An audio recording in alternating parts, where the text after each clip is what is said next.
Blog Talk Radio. Race fans, welcome to the most listened to show on the 110 Nation Radio Network. When it's hot, it's hot. Presenting you the caution flag of racing radio, the DJ Music Man, and the Tasmanian Devil of Flaggers. Here's your host, Chris, Craig, and Taz.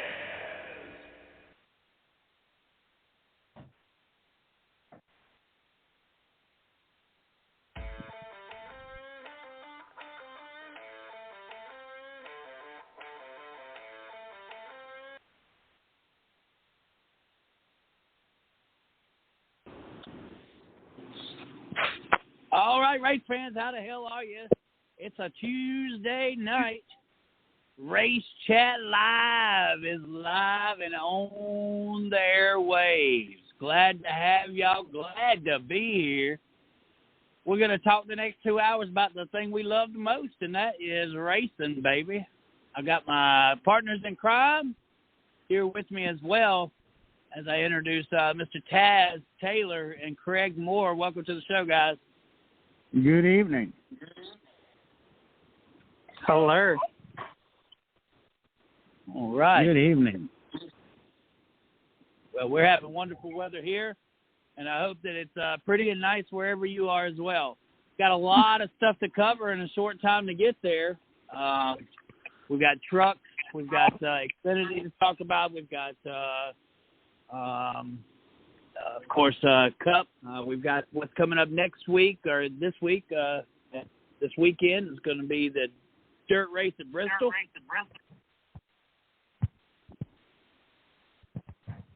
All right, I heard myself. Yeah, I'm excited for the dirt race at Bristol.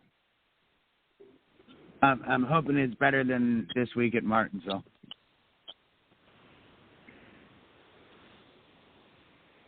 Well, we've had two races prior that have been considered kind of short track racing, and both of those races beforehand were not too stellar, I should say. But Martinsville, I think a lot of things happened there. I don't think anybody that won a bet that there would be 4 lead changes. They are the NASCAR dumbass of racing, because I know I sure as hell couldn't have predicted 4 lead changes, really among 2 drivers, Chase Elliott and William Byron. But definitely have a lot of ground to cover here. Taz, glad to have you in as well. Let's go over to our Truck Series race.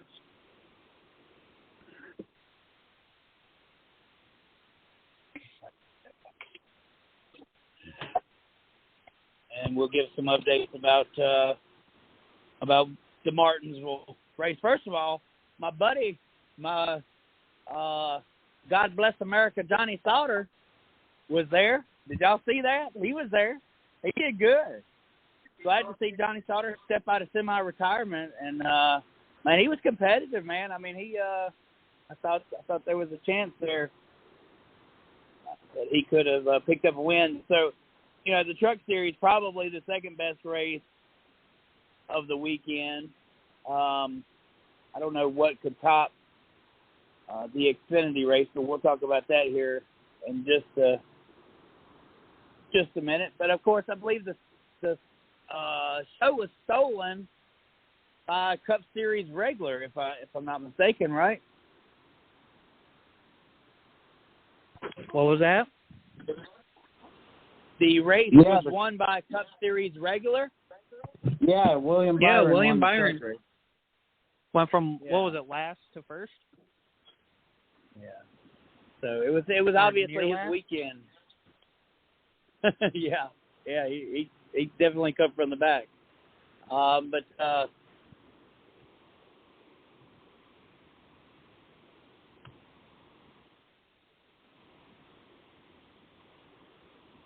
you there? Yeah. Did we lose? No, I'm here. I'm trying to dig up the official finish. real quick. But guys, y'all got anything to comment about the Truck Series race? Did anybody watch it? Was it good? It was a good race, wasn't it? I liked it. Haley Deegan got ran over again. I mean, that's not new news, but well, did you guys see that I had shared that she wants the races to be shorter? And I said, yeah, why? So she can wreck sooner? We can get there in the next half hour, but I see her side of it, and I have my thoughts on it, so we can discuss that in the next half hour. But as far as the truck race, though, I wouldn't say it was the best race I've seen, but not bad overall. Definitely one of the better races, let's put it that way. Anyone enjoy the parking lot brawl? Did we have any? I didn't see any officials out there with glowing vests to tell people where to park. Yeah, no, I didn't either. That was interesting. That was interesting for sure. But you're going to have that on a small track, and I think it was to be expected, and I think that it happened a lot later than I thought it was going to. I thought it would happen early. No, I figured it would have happened around there. It's typical. I didn't expect it to be as big as it was. Let's put it that way. Well, all three races were held at nighttime. Was that a selling factor for Martinsville? Did y'all enjoy the night races? All three races were raced at night. Fans have been wanting Martinsville under the lights for quite a while, and I guess Martinsville kind of listened. But the only thing I would say for a night race at Martinsville, I would say springtime run in the day. This is my opinion. And then in the fall, when you have the playoffs and such, make the playoffs the night race. That's going to be your giant seller. Or they could just take Martinsville off the schedule altogether for one race and give it to another track. What? Well, Jesus.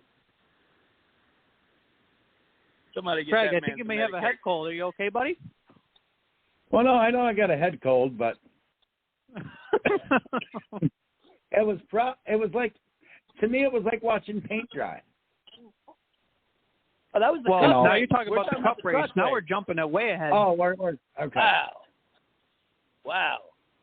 Yeah, we've still got to cover the Xfinity race, which is coming up in the next minute, as a matter of fact.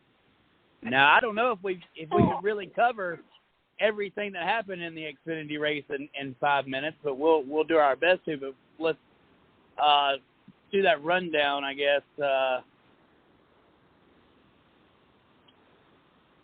Well, I thought I had it. For some reason, JC did not update the finish.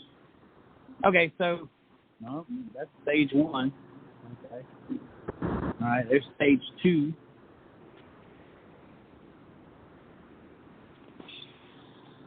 My goodness. William Byron, Johnny Sauter, Kyle Busch, John Hunter Nemechek, and Ben Rhodes rounded out the top 5. Chandler Smith, Matt Crafton, Grant Enfinger, Zane Smith, and Taylor Hankram.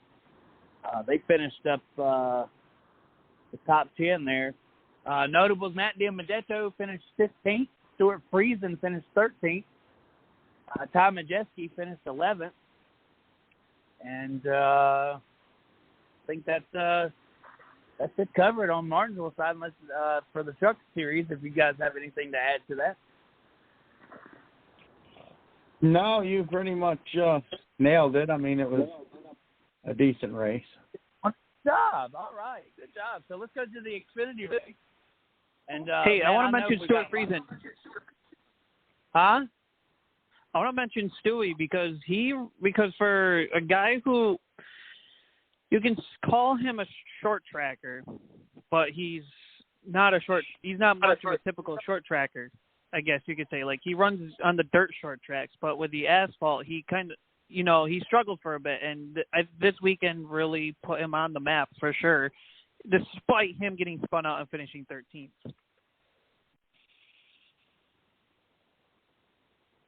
Okay.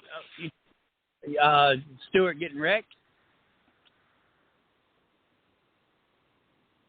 Yeah, I guess he either spun or somebody helped him out in the spin, but he rallied back for a 13th. Yeah.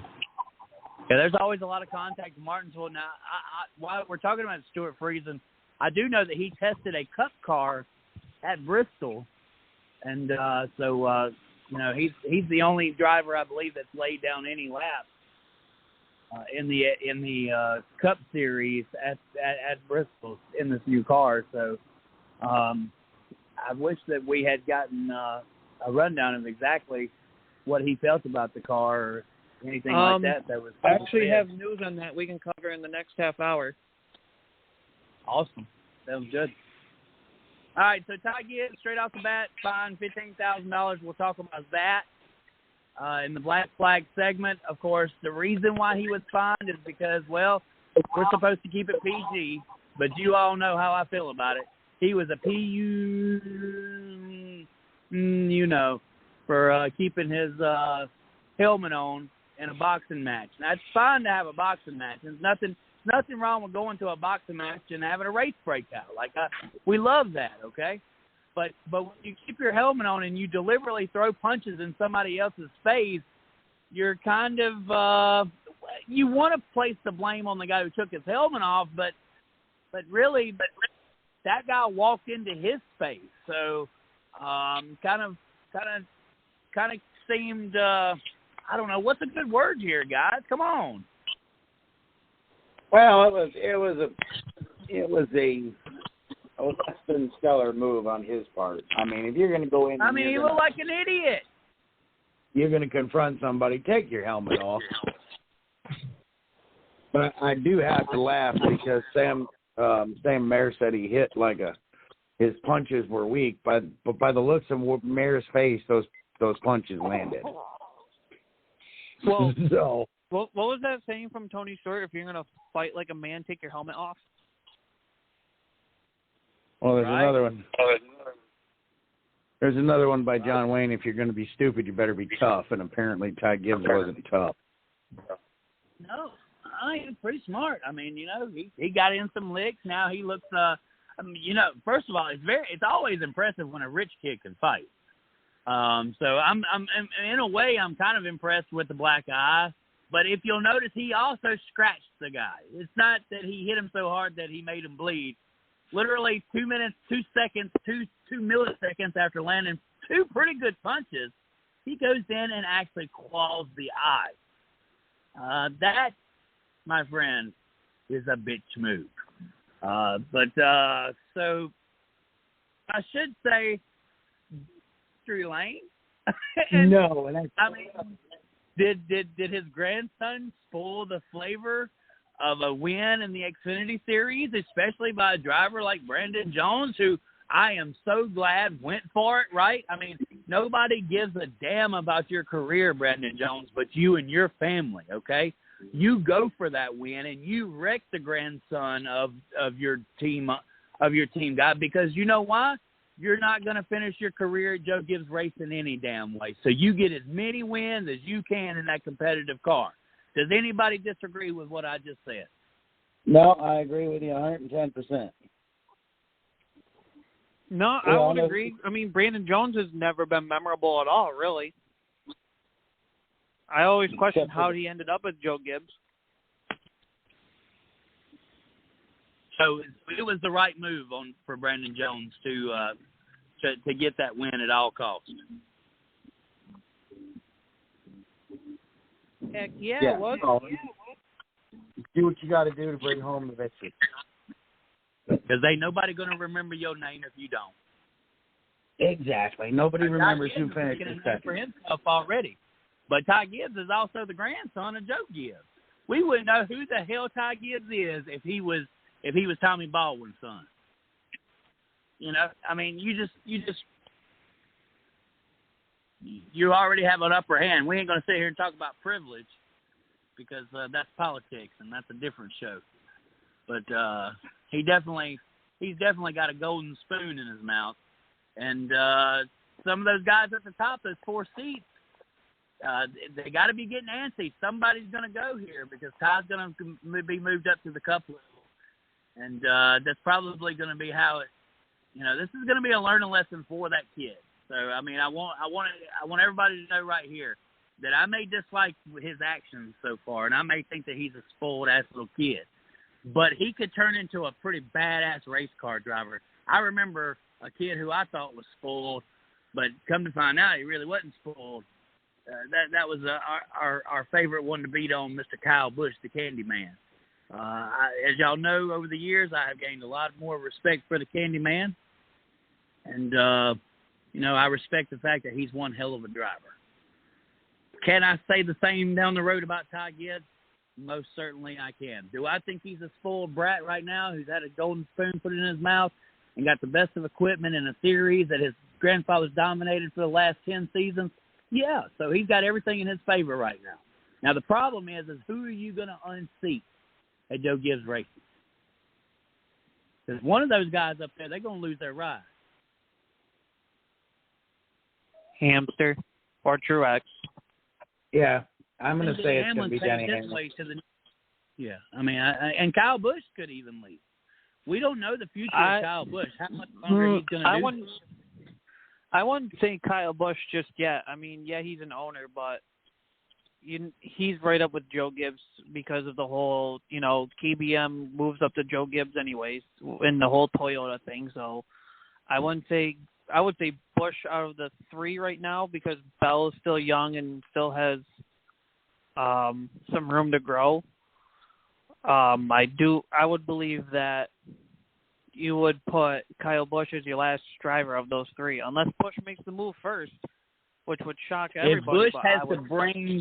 If Busch has to bring the money to the table, Taz, then he might as well go do his own damn thing, right? So it's up to Joe Gibbs to find that replacement sponsor for Kyle Busch. Because if not, then Kyle Busch can basically go wherever he wants to go. Why? Because he's bringing his own money. So It's very critical at this point in time for Kyle Busch. We should know by May really the real future of Kyle Busch. Now, when we saw Ally come to replace Lowe's, it was already known that Ally was only they were the farewell tour.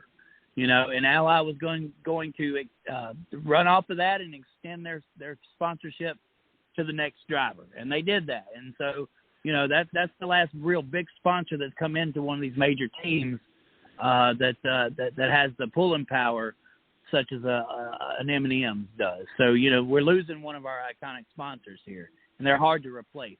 If Kyle Busch has to make that money himself, then I can see Kyle possibly going somewhere else. Being that, who knows, the atmosphere may change once some of these younger kids are actually running the nest there at Joe Gibbs Racing. So we got a little bit off subject there with the Xfinity race as we talked about Kyle Busch. And, of course, Kyle ran in the Truck Series. It's crazy he's not having the success in the Truck Series that we've seen in the past. But so there at the end, I think it was a 3 wide or something pass. And Ty Gibbs, I guess, wound up in a mess, him and John Mayer. How about the big one? Did y'all see the big one? Yeah, the parking lot party. Holy parking lot brawl, too. Man. Again, the parking lot people missed to come out on the track. I did not see people in glowing vests trying to park the cars the right way. Absolute classic there, I promise you. Parking lot pimping on the backstretch, I believe it was. So Dale Jr., we'll talk about him real quick. He come out of retirement, raced one race. He looked pretty bad all race. I think he even got wrecked by his, teammate is what you'll call it. He does own the cars. So at least Earnhardt did finish in front of Josh Berry. Josh Berry did not have a good weekend this weekend. It's unfortunate. I guess some of the other notables is Jesse Ouija did not race this weekend in the 34 machine. Kyle Weatherman was the wheelman there. So the top 10, Brendan Jones, Landon Castle, A.J. Allmendinger, solid finish, man. he's not the favorite for the championship. I don't know. Austin Hill, Sam Mayer, Riley Hurst, Ryan Truex, Ty Gibbs, Ryan Sieg, and Jeremy Clements rounded out your top 10. The Pasta Boy, notable, finished 14th. Weatherman finished 16th. Josh Berry, 19th. And Justin Allgaier, a shady 29th place there after an early outing. So, Natalie Decker, she was on the in the Xfinity field. She finished 35th. So that's the Xfinity Series news as we move to the Cup side. Who wants to bat at this one? Because I'm sure it's a topic that we'll hear here in just a few minutes. Boy, oh boy, it was a snooze fest. Come on, guys. Well, we promised. Said we weren't going to make tonight a snooze fest, so. But we can try our best. Sorry for snoring. Let's see. I'll run over the results here in a minute. I mean, it was pretty much follow the leader all night long. And if you were a Hendrick driver, well, you were of the lucky 4 leaders. William Byron, of course, won the race. Joey Logano finished second. Austin Dillon finished third. He started 23rd, by the way. Ryan Blaney finished 4th. He started 12th. Ross Chastain, that guy, I'm telling you, he has had 5 top 5 finishes in 6 races. So, he started 27th. Kurt Busch finished 6th. Kyle Busch finished 7th. 8th was Eric Almirola. 9th was Chase Briscoe. 10th was Chase Elliott. A.J. Allmendinger finished 24th. Harrison Burton, I don't know what they're going to do with him. They got to do something with him. He finished 26th. The hamster, Denny Hamlin, last week's winner, finished 28th. And that was pretty much it of the notables. Denny Hamlin did not have a good weekend. And I don't know what he's going to do to turn around his season. Denny Hamlin did not. Well, I mean, he's got to win. So. No, hold on. You know what he needs? He needs his hamster wheel replaced. I tell you, it's rough being a car owner, right? And he's going out there and he's a car owner. He's going in one meeting, stepping out of that meeting and going straight to another meeting. It's not very fun. It can't be fun, especially when you're not running good. He said that in an interview last week. They asked, I was listening to it on Sirius, and they asked him what a typical day is like for him, and he says, well, he goes, I go into one meeting, and I congratulate the guys for a job well done on one side. He says, and then I go into another room, and a bunch of those same guys are there. He goes, and I'm ripping them apart for a job not well done. He says, so it's honestly, he goes, it's a double-edged sword. So, but he's got one win, but if he's not careful, I mean, just like a bunch of these other one-race winners, they can find themselves out of the championship hunt at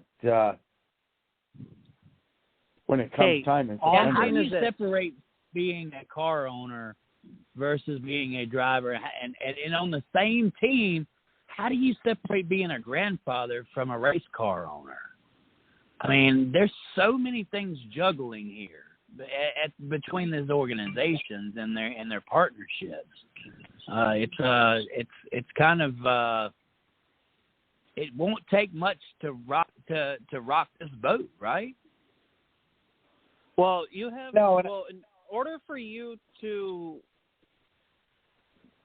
in order for guys to do multiple roles in one sport, you have to know where the battle lines are drawn. So essentially, in Joe Gibbs' case, he has to know where the line is drawn for him to be a grandfather and where the line is drawn for him to be the team owner. He can approach Ty Gibbs and say, you should be driving like this for being a team owner. Now, in terms of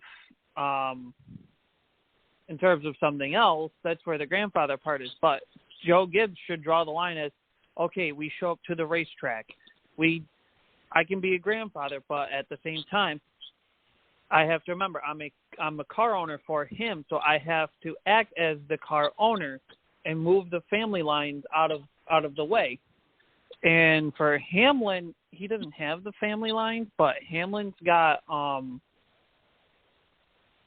just has to figure out where the difference is between a driver and an owner. And I'm sure it's difficult on him, but he's got to find that fine line. Yeah, it's definitely one there that he's going to have to follow. Unfortunately, the last guy that had something similar to this, he didn't live very long to see his race team, and I speak of Dale Earnhardt when I say that because the glory years of DEI were only after he passed. So, but all that happened in the years after he passed was the hard work and the payoff from building that organization from the ground up. And I think Denny needs to give the keys to somebody that can take care of that stuff for him on the weekend. He can be boss man during the weekday, but when it comes to weekend, he needs to be focused on driving that FedEx number 11 car and winning a championship. It's not going to keep him out of the Hall of Fame, but, if Denny wants to be remembered as a champion, it's important that he wins a championship. William Byron, okay, I made a prediction last year that William Byron was going to have more wins at Hendrick Motorsports than anybody at Hendrick. I was wrong last year. Kyle Larson went on a tear, and then Alex Bowman, I think, was the second winningest driver in the organization, so it wasn't even Willie B. This is only our first time this year that we've had a second-time winner. Willie B takes the Raptor Chevrolet. Has anybody gotten any information on why the hell we seen a silver-wrapped car that said Raptor on it and no contingency sponsors or anything like that? Just a badass, I guess, looking Camaro, I guess you could say. And even though I'm not a Chevy fan, and he literally stomped ass on the field. Can anybody explain this to me? Is that as staged as NASCAR can get? I'm not throwing any conspiracies out, but those guys unloaded off that holler to win, and by God, that's exactly what they did. How about you, Willie B? Yeah, I looked and I couldn't really see anything on the what the Raptor is. So I don't know if Taz can find it or not. I'm currently working on it right now. Raptor Coatings is the company, primarily going by Raptor. They were originally with their feature of their branding. The sponsor, which is Raptor, obviously, they wanted to have a textured charcoal design with bright green details. That was what they wanted, and that's why the car looks like the way it does. Right. So this is not far from the 24. We've seen this before with DuPont, because if you know how big DuPont is a major. They are a huge corporation. They got their hands in almost anything, especially when it comes to chemicals, paint, and so forth. So this is not that big of a surprise now that I find out that this is a type of liner. I believe that you're saying. A coating, like a bed liner type, or just a liner period, like anything. I guess it could be either. Looking up what Raptor is. Raptor Coating. Yeah. Wow. So it's a coating. Okay. So they coated my heart this weekend with that pen with Willie B. So Raptor Coating is. So hold on, Raptor Coating. Essentially kind of like a coating shield for like your vehicle or like your truck bed, depending on where you want it. Right. They also do special liners. Okay. All right, so that's what they did, and they bought up. Talk about the right weekend to advertise your product, right? Holy heck! And I'm surprised that the assistant has not been. It covered the car and it covered the track, so. I mean, my gosh, and I'm surprised that it took this much digging up to find out what Raptor meant. I guess it was just something I may have overlooked during the race weekend until As a matter of factly, Willie B rolls his way into victory lane in dominant fashion. Now, do we say Willie B dominated the race? Because I do remember a Martinsville race a few years ago where I believe Martin Truex Jr. kind of stunk up the show. It's not the worst Martinsville race ever. Yeah, right? I mean, y'all all remember that, right? I mean, I think it was a few more cautions or something like that in that race. But literally, Martin, he was Martin at Martinsville, right? I mean, that was he put down a whole lot of laps, led most of, I think that was a 500-lap event at the time. So, this was a 400-lap race. It was just a tad bit shorter, which is something that we need to get into here in just a second. Chris kind of led into my stat of the day. That's why I kind of saying what I sang. Okay, so we'll get to it. Stat of the day. Stat of the day. Stat of the day. All right, that's what I was waiting for. So, stat of the day. You mentioned William Byron dominated. Out of the 400 laps that was ran, there were only 4 cautions for 36 laps, 5 lead changes. Now, before we get into the green flag passes, this is where we're going to make the connection of stat of the day with William Byron. William Byron led 212 of the 400 laps. Chase Elliott led 185. Then the other 2 leaders, because there was only 4 leaders, the other 2 leaders were Ryan Blaney, who led 5, and Austin Dillon, the Rhinestone Cowboy, led 1 single lap. So, if you take the number of laps William Byron and Chase Elliott led, that's essentially about 95 to 98% of the laps. 98.5%. 98.5% of the race, which is the highest average ever in a NASCAR race. Hendrick was also the first team to lead 10,000 laps at any given track. As an organization, though, right? That's what I said, Hendrick. Yeah. So that's impressive.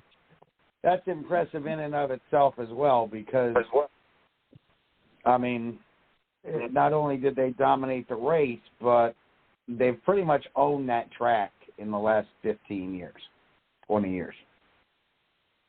1,233 green flag passes that averaged out to 3.4 per green flag lap.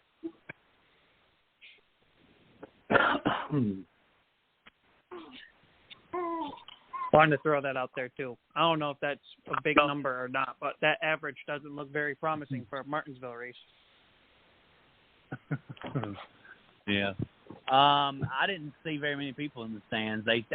One of the things that I have to while we're still talking about Cup and in transition here, how in the heck can you run out of Martinsville hot dogs like 20 laps into the Cup race? That's ridiculous. All right. So let's get right on into the hot topic. If there's a certain content creator, he probably ate about 40 or 50 of them. I don't know if it was in one day, but I would give it at least 2. Oh my gosh! But they're only $2, so he literally only spent $100. Well, he must have had a nice little stomach ache afterward.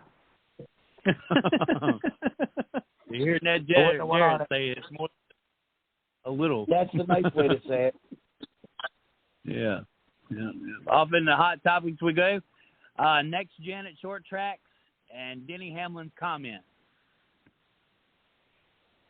Obviously, NextGen at short tracks has not had a very good record. I think we've all discussed that and agree that there's something that has got to give. But Denny Hamlin's comments are the ones that I find the most that needs to be discussed. Denny Hamlin says, "Throw this entire car away and rebuild it completely, or we're never going to fix short track racing."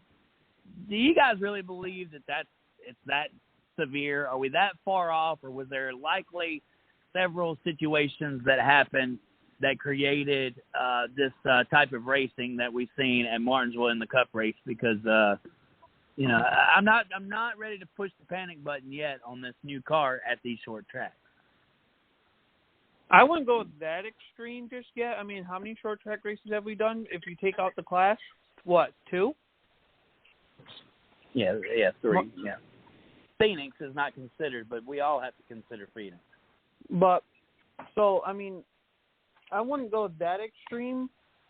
I would think that they may have to look into maybe, like, the, I don't want to say the horsepower package or whatever, but maybe. I'm not really sure, which is weird because these next-gen cars, and Craig and Chris, if you want to look up what a NASCAR Pinty Series car is, if you don't remember what it is off the top of your head, to me that's what they look like for the most part. So it shocks me because the Pinty Series cars run great on short tracks. So I figured when the Cup Series cars were kind of, modeling off of that, I guess you could say, I thought that we would see some good short track racing. We haven't, which is weird. So maybe they need like a real short tracker to kind of test the car more and see what they can do. To maybe change something. The bigger the tire, the more the grip, right? I mean, that's what's going on. The differentials, the gearing, they were having to shift, which is something that we'll talk about. Of course, cold temperatures at the racetrack. Goodyear's still trying to figure out what type of tire they're actually bringing and not trying to mess up and bring a really bad tire like they have been embarrassed about in the past. As we think about, Indy, of course, being one of the worst ones. I believe there's been another one here recently that had some complications with a tire a couple of years ago. So, it's really it's a factor of a lot of things. I think it also factors in on these guys haven't gotten used to how to race this car yet. And,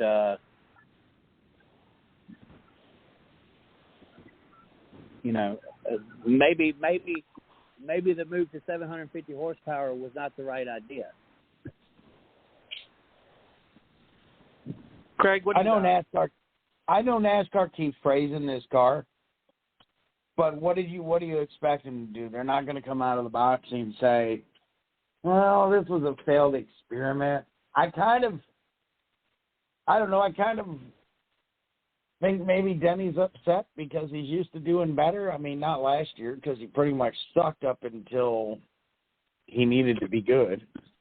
So it was going to hurt him long run.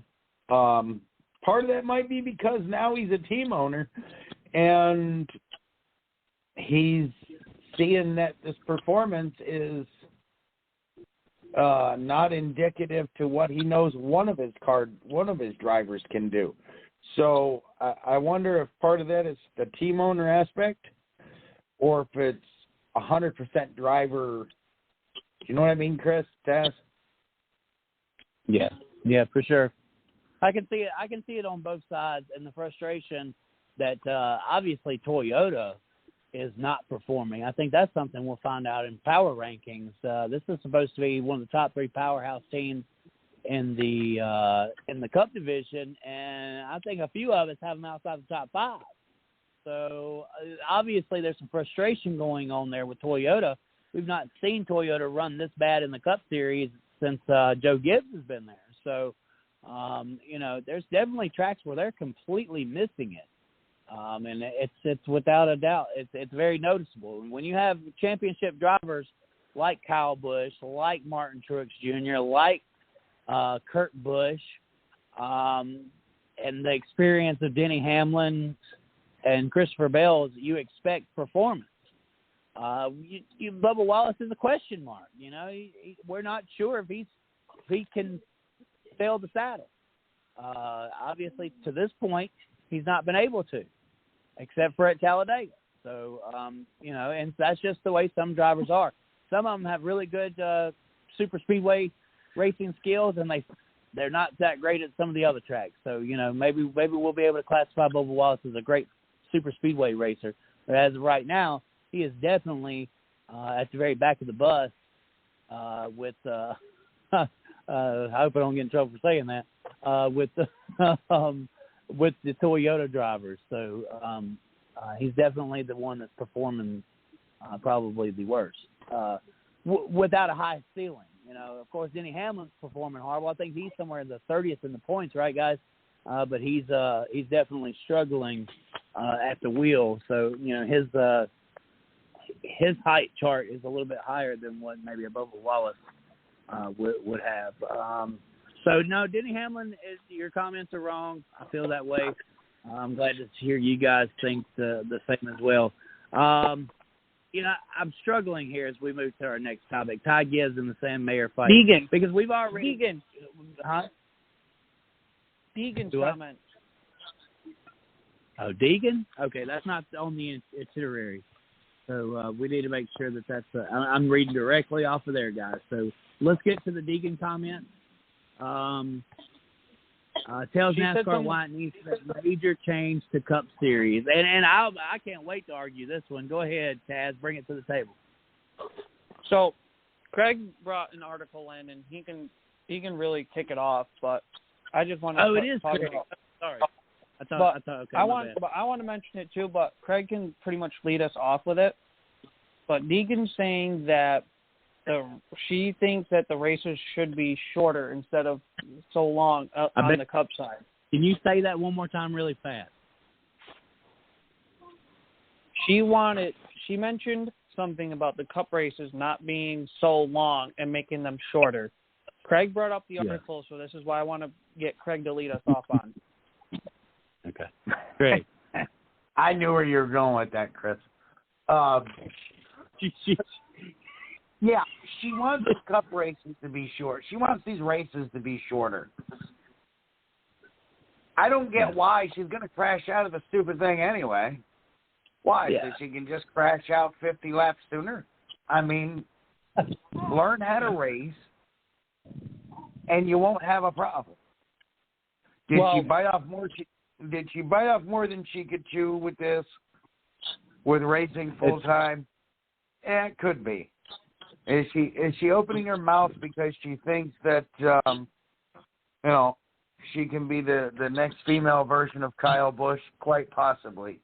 She might just want to keep her comments to herself and learn how to pilot a vehicle first, and then open your mouth. She made a thing on Twitter. The reason why she said it, and she made a valid point. I'm not fully agreeing with her, but I'm not fully disagreeing either. I'm kind of in the middle. She did make the point where if NASCAR's trying to keep on going with this younger generation, not only in the drivers, but in like the fan perspective too, the younger generation's attention span isn't for as long as they make these races. So if you make them shorter, you'll get their attention span and you'll have it all fully and whatnot. Now, there is an extent to where I can see this. This is where I kind of disagree with her. Because I feel like some races, like the big milestone races type deal, should not be shortened at all. You leave them alone. And those races specifically I'm talking about are like the Daytona 500, the Coke 600 Memorial Day weekend. Darlington, Southern 500, Martinsville. Martinsville you can shorten up. I don't think it needs to be that long. But at least one of the Talladega races, I think it's the Talladega 500. I think it's the spring one. The Geico 500. It used to be the Aaron's 499, the Geico 500. I'm not sure what they are now, but it's also been known as the Talladega 500, the spring race. Yes. But some of these tracks and races don't need to be as long. Like we don't really need 500 miles at Atlanta. We don't really need 500 miles at Michigan, or we don't really need 500 miles at say like Pocono. Yeah. Like we could really shorten the length of these races to like 200 miles per se. Just to here's what NASCAR should worry about. Not the length of the race. I just put this in our chat thread. Speak the gospel, Craig, please. NASCAR needs to worry about putting butts in seats. When we turn on the television and we look at a track like Martinsville, like Daytona, like Atlanta, and we don't see every seat sold out, NASCAR has got a bigger problem than the length of the stupid race. Preach it. Preach it. You know why? Because I'm going to tell you why. Australia had 126,000 people in their stands for first practice. So, I mean, we need to get away from it. And I know there's going to be, there'll be some people that disagree with me, and that's okay. That's you're allowed to be wrong. But so I'm allowed to be right. Yes, so, of course. yeah, You're if with you us. want to agree with me, then I love you. But I agree. Race length plays into it. But you know what? You know what you're going for. If you can't give up the time to sit at a race and watch it, you know what you're buying tickets for. I'm the first to admit, how many of us are busy? How many of us are, we're listening to it on Sirius or we're watching it on TV, but we're cooking dinner, we're playing with the kids, but we're at least paying attention. When you go to the race, you're paying for a ticket to be there. Oh my God! To be there. Oh my God! Chris, you're going to Talladega next weekend, right?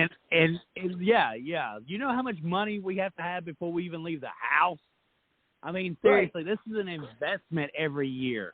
We have $500 tied up just in tickets and reservations. Yeah.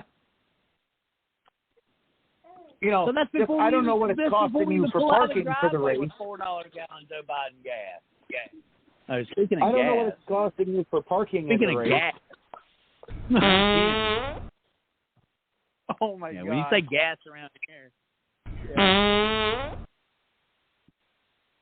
Nothing like a good fart sound.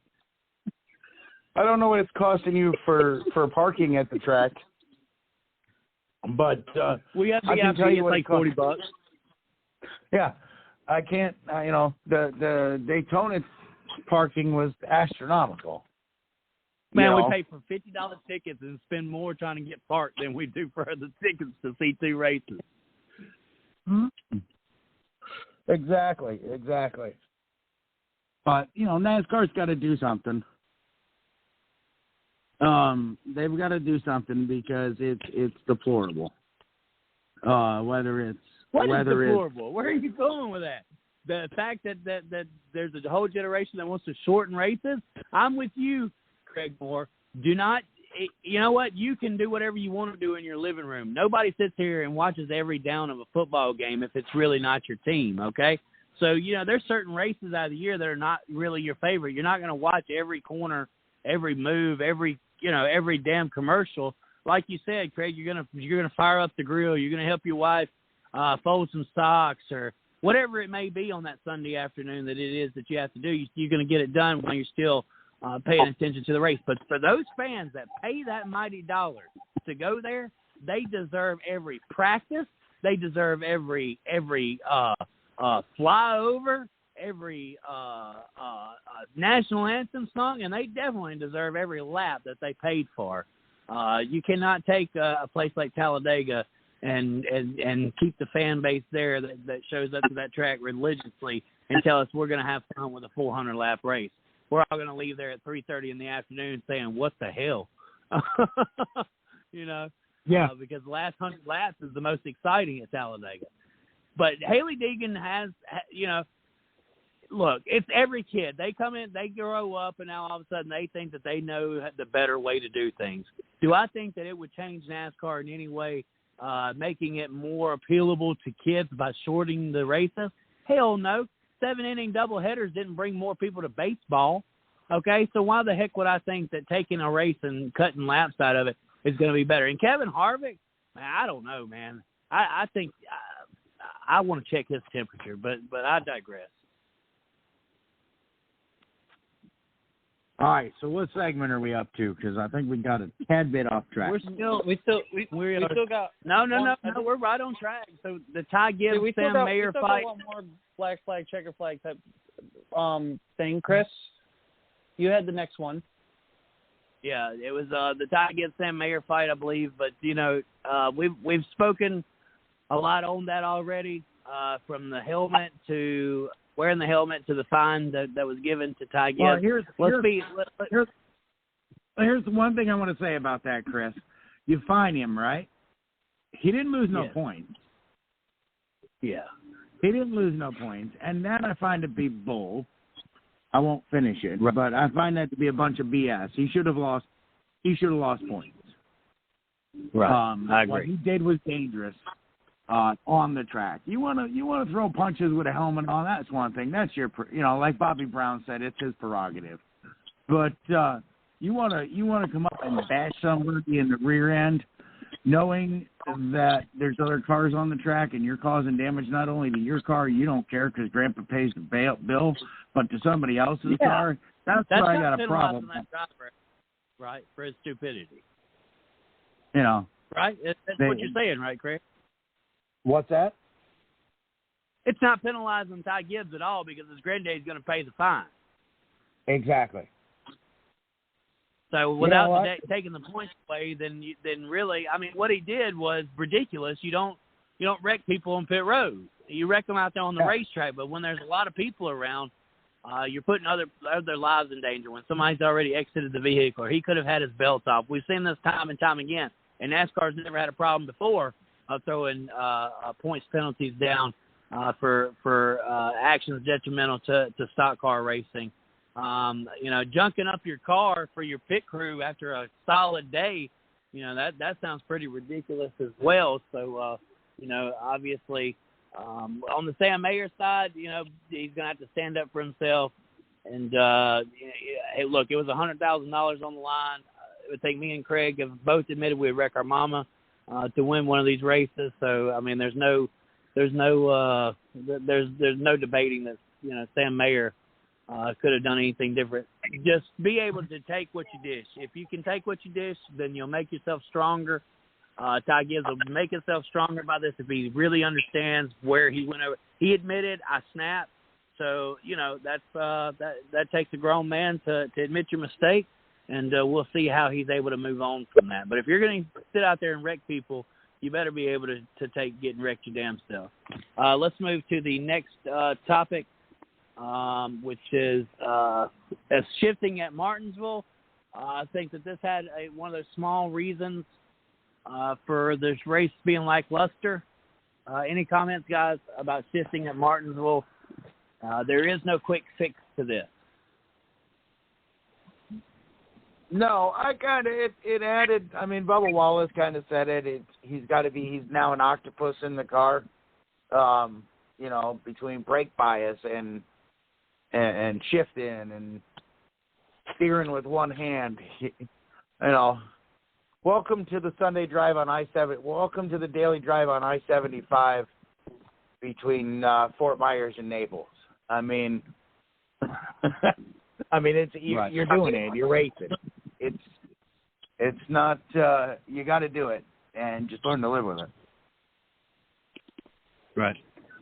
Taz. Shifting at Martinsville. What was the question again, Chris? Shifting at Martinsville. What's your comment? They're saving Martinsville? No, shifting at Martinsville. Shifting at Martinsville. Should you shift in Martinsville? The only thing you should be shifting in Martinsville is high gear, low gear. Yeah, well, that's what they were, but between second and third. But they shouldn't really be shifting at all. That's what they're not used to. They're not used to shifting at Martinsville. Believe it or not, they used to just run a low enough gear. I believe second gear was probably the highest gear that they went into. Now I believe they're somewhere between second and third gear at Martinsville. It makes me wonder. Hold on. It makes me wonder. Right? It makes me wonder if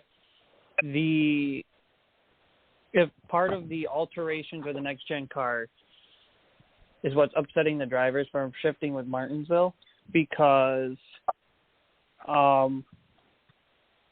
I know if you do your setups with the other cars, you can set up the gearing perfectly for short tracks where you're not really shifting at all, if anything. Right. But it Just makes me rev it up wonder in second gear. if you do a setup or change something with the next gen car, that teams are going to be like, well, we might get docked for this crap. Right. Good point, Taz. Last but not least, Kyle Busch comments about dirt racing coming up. Of course, Bristol Dirt Race is the second year.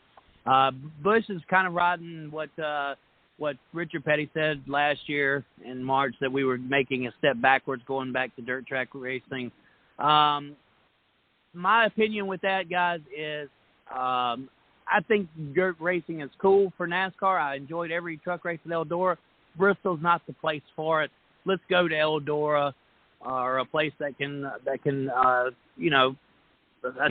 true Speedway or Charlotte. Yes. True well-banked dirt track. I mean, Bristol's well-banked, but it's not a true dirt track. Knoxville was a good attempt, but it didn't really play out as entertaining as I would have thought. Right. Go back to Eldora. It was great there. Let's run a cup race at Eldora. Forgive Tony Stewart for creating the SRX series, because we know that's the only reason why we went the route that we did. Bring back Eldora and let the cup cars be there. Now it's time for our checker flag, black flag. My checker flag of the weekend, of course, is Willie B. Is he breaking out? Is he finally becoming the Willie B that I thought he could be? William Byron, I think that you deserve the checker flag this weekend. You didn't just do it once. You done it twice. You won this weekend. I've always been a Willie B fan because he was the kid that, 7 years ago was racing on iRacing just with a dream that maybe one day he could, not ever really believing that it could happen. It's powerful to have a guy like William Byron in the Cup Series being successful. My black flag goes to Dale Jr. For really thinking that you can be retired now for 7 years, jump in a car, and think that you're going to go win the damn race. Come on, man. Yeah, I agree. Greg? I agree. I think kudos to William Byron. He showed that he's got what it takes to be where he's at. Is that your checker? Black flag. I think he's a big title contender. I think you're going to have to watch for him. I don't think he's going to peter out. Black flag. I have to actually give it to NASCAR for not being tougher on Ty Gibbs, and a lot of that has to do with they don't want to upset Coach. Well, you know what? You're not teaching that boy any lessons if you don't penalize him. So my black flag goes to NASCAR. Taz. My checker flag is going to be Ty. My checker flag is going to be Ty Gibbs getting punched in the mouth. Go fighting. Yeah. And your black flag? Black flag is going to be the missing parking lot people that couldn't, because obviously we had parking lot brawl not go on the right way. Cars didn't park the right way on the track. So I want to feed off your checker flag, Ty Gibbs. Way to bring some excitement to the NASCAR weekend. I can agree with you there that no matter what, everybody knew about the Ty Gibbs, Sam Mayer situation. So thank you, kudos, checker flag to Ty Gibbs, because without him, nobody would have even known we raced this weekend. So I'll piggyback off of that one as well as we go into our 8 o'clock segment. First of all, guys, we want to remind y'all that we are a live podcast at this point in time. So if you're listening to us live, we thank you so much for being a huge supporter of Race Chat Live. But if you are listening to us by podcast, and this is maybe Tuesday late night or early morning Wednesday morning, or maybe it's Thursday or Friday before the weekend starts, we thank you for listening to us on one of our top podcasts providers. Maybe it's Spotify. Maybe it's iHeartRadio. Maybe it's iTunes, or it could be Google Podcast. Google Podcast. Spreaker, right. YouTube. We're lineup. even on YouTube. Right. So there's many, many ways to connect to this show, and we appreciate you for listening and being a part of our show each week at Race Chat Live. We're growing our numbers. We're trying to bring better content, and we've got the right people in place to make that happen. So let's move to the power ranking. Sorry about that. Power ranking segment. Now, this has been a kind of a popular segment. It's kind of taken some time. What we'll do is we'll highlight the 10 teams that are in our power ranking section. And to be honest with you guys, it's so tight right now. Like I don't know.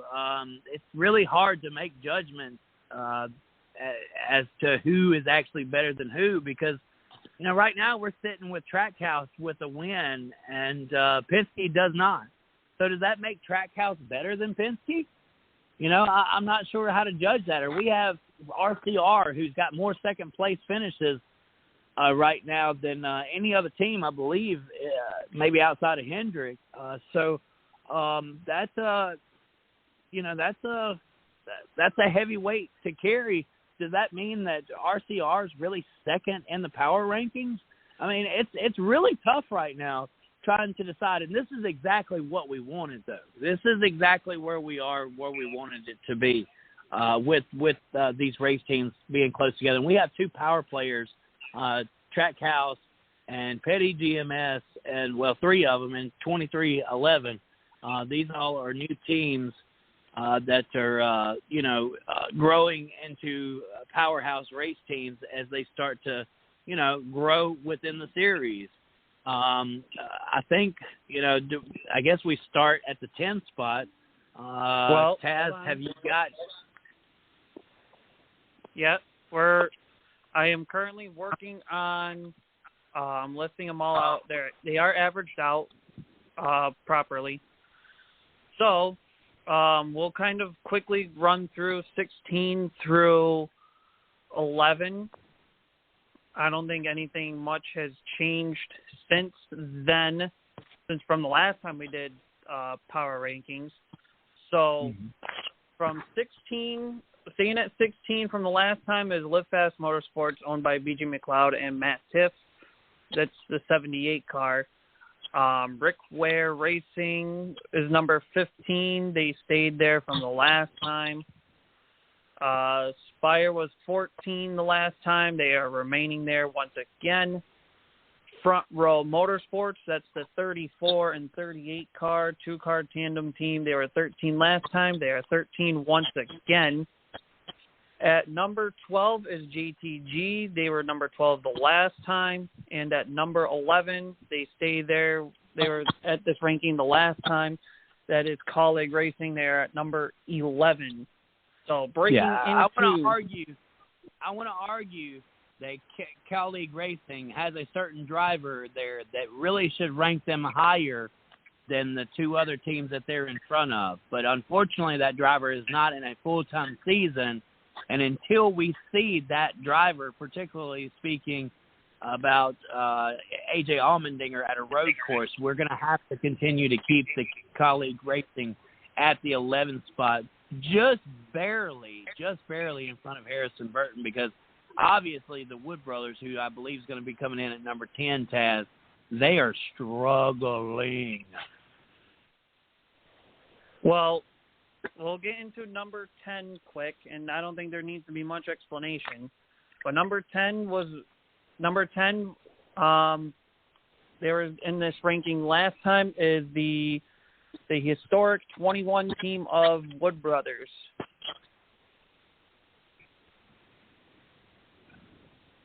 Yeah, Harrison Burton's not having a great year already. Struggling. For sure, that's the word. Can they get it pointed in the right direction? I'm not sure, because I'm not sure how much talent Harrison Burton really has. So they're kind of where they deserve to be.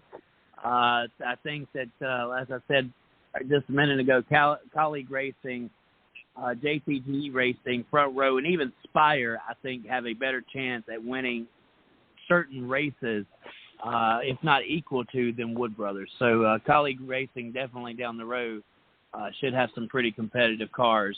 Craig, do you have anything about the Wood Brothers that you want to add to that? No, I don't have anything. They're not. They've got to figure out something with Harrison Burton. If they don't, then they're going to be an afterthought, and they're going to wish that they could put somebody in there a little better. Yeah, like we don't see mid-season driver changes anymore. Do we need to bring that back? I mean, is there not somebody that could possibly get into that Wood Brothers car and make it more competitive? That's the question. That's sad. Put Matty B back into it. So the only thing for me personally, why I put Wood Brothers at 10 over Colleague, and I wanted to put Colleague in a top 10 spot, but I wanted to see, and we could say as much as we want about the car that has the part-time drivers, because obviously AJ Allmendinger has done well with it. Gregson has actually ran well with the Colleague car, just doesn't have the finishes to speak for it. But the one thing that made me put Colleague under Wood Brothers is Justin Haley. I expected more out of him out of the get-go. And from the clash, he was looking promising. And then afterwards, I haven't really heard or seen much of him. So, and plus, with the more of the super speedway style racing, like Daytona and Atlanta, with how Fords are at these tracks, it was the only reason why I put Harrison Burton with Wood Brothers over Colleague. But again, I'm waiting for Justin Haley. If he can run up there more or run better, I would definitely put them over Wood Brothers. But right now, I'm at a standstill. But moving forward to number 9, they were at number 9 the last time, is Petty GMS Racing with Ty Dillon and Eric Jones.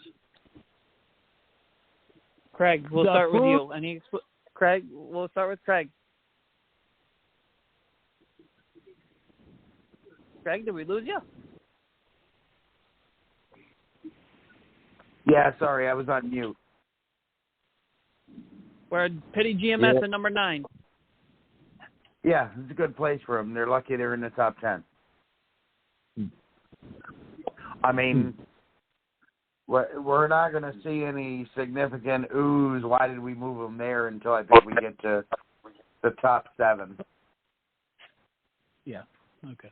Where they're at, where we put these guys now is about where they need to be until they start showing something that they deserve to be moved up. We've seen signs of success by Eric Jones. What we should see clearly with GMS Petty, and not trying to go too overboard here, Craig, is that one driver is capable of running up front while the other driver, we don't know where the hell he is, and they're coming out, their cars are supposedly coming out of the same garage. So if that doesn't show how much talent Eric Jones has, then I think we're all blind as Ray Charles. Well, the thing is with Petty and Chris and Craig, you guys put them at this spot. I put them one spot higher, and we'll explain why with the next team that comes up when we get to that point. Is basically Chris's explanation. So it kind of shocked me when I'm hearing the explanation and where they're ranked. It's just I'm a little shocked that they're not maybe one spot higher. But I love Ford, so I'm sorry. I have to be biased sometimes. Moving forward to number 8, I'm sorry. They dropped one spot from last time, so they're going from 7th to 8th in the power rankings. Is the Roush Fenway Keselowski RFK Racing, and they're lucky they ass didn't get dropped out of the top 10. That's all I'm gonna say about that, because this is bad. but I'd like to hear y'all's thoughts. Keselowski's struggling. Buescher, I don't know what's going on with him. I thought he would have a better run, but those two are, I don't know what's going on. Keselowski's only shined at super speedway races, if that. We're lucky if we see him in the top 10 like we're used to seeing. I don't know if that's because of the equipment Roush has or if they're missing or if they're behind the 8 ball much more so as some of these other teams. Craig.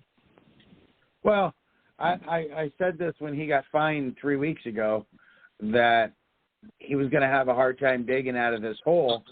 And I remember one of us, I won't mention any names, Taz, said, no, he'll be just fine. That penalty was a lot more than they anticipated was going to be to get out of the hole that it created. And it's going to take them a lot to get out of it, and I don't know if they can. There's just no way that they can overcome a 100-point penalty. They have to win a race, and they have to win 2 or 3 of them. One race we're going to see when we get towards the stretch. One race, and that may not be enough to get you in the playoffs. So he's going to have to win multiple races. RFK's got to get their head out of their derrieres, or sayonara season, and it could be over sooner rather than later.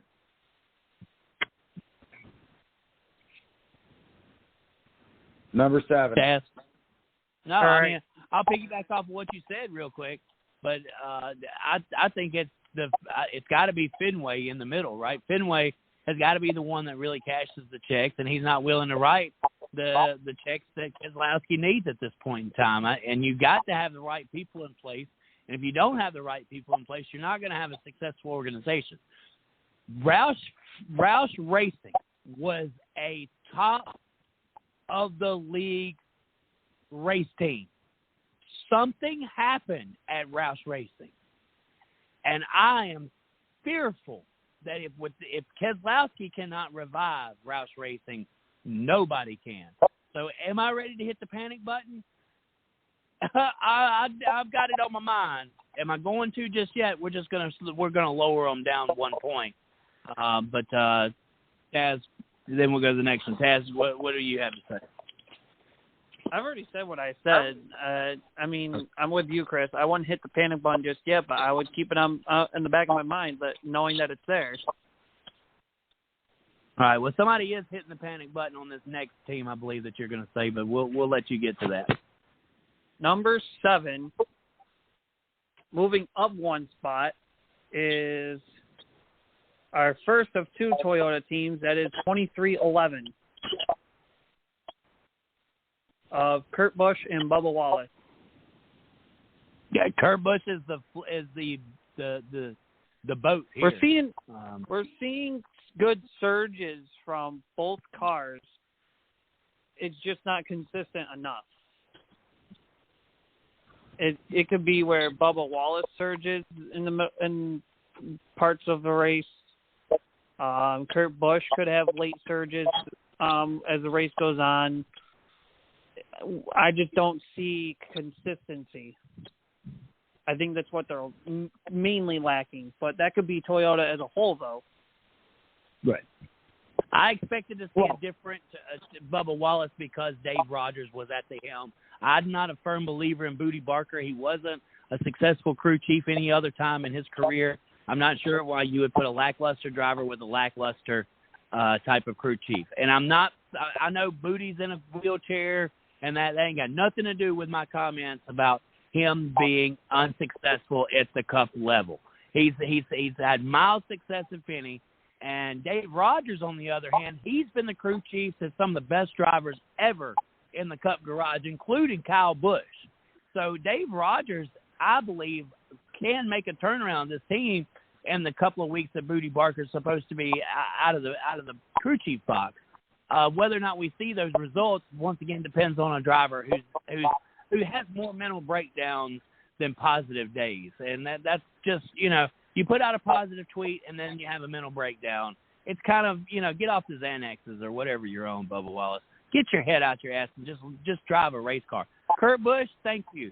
You have proved that this team can be consistent outside of a super speedway race. So, Kurt Busch, kudos to you. You're the reason and the only reason why we are moving the 2311 team up one for this month. Great. Yeah, because they've not shown anything to me since I thought that Kurt coming on board would really help them. I mean, it has in our rankings, but it hasn't helped them as a whole. I don't know what they've got to do. I don't know. I'm interested to see where everybody else is at. I mean, Taz, I'm waiting to hear what you have to say.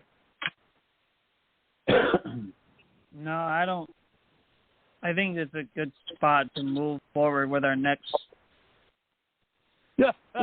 one. So, holy hell, no comment by Taz on the success or lack thereof by the 2311. Then now the next one is I don't know what the next one is, but I almost wonder. Number 6, falling one spot. For the first time in our power rankings, they are outside of the top 5. Wow. This is the lowest they've been. Joe Gibbs at number 6.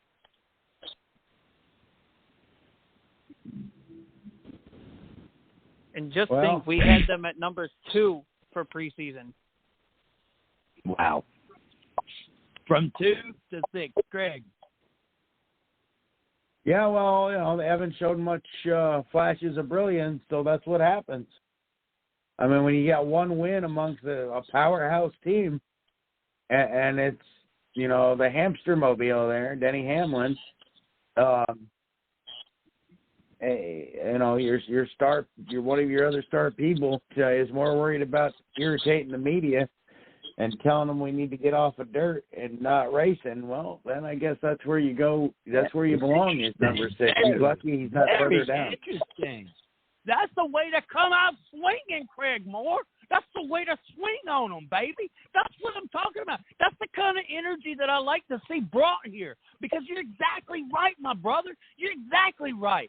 Joe Gibbs, quit paying attention to your grandson. Let that work itself out. You've got a driver that's under your stable that's more worried about his ownership in a team than he is being a driver. You've got you're distracted with your grandson, and you got Kyle Busch over here who's obviously leading the suicide mission because he's not just bashing the car that he got out of. He's bashing the car he ain't even driven yet, which is next weekend at the Bristol Plate. So, yeah, Craig Moore, I say you just hit a home run, brother.